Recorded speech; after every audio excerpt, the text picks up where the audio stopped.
కోత అయిపోయింది. ఇంకెన్ని పాయలు ఉన్నాయి? రెండే ఉన్నాయి.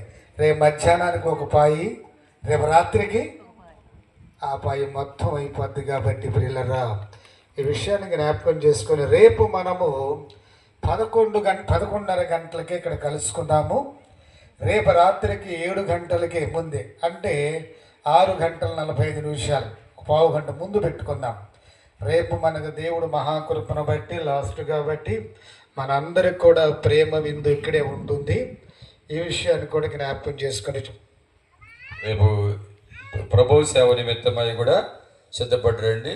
ఆశీర్వాదం పొందటి కొరకు కానుకలు ఎత్తబడతాయి. స్థానిక సంఘ కాపురి కూడా చెప్పవచ్చు, పొరపాటు ఏమి లేదు. అయినా మాతో చెప్పేస్తున్నాడు. ప్రభు స్తోత్రాందనాలు. సరే, చాలా సంతోషము. మన ఆనవాయితీ ఉంది కదా, ఒక 5-10 నిమిషాలు మనం అందరం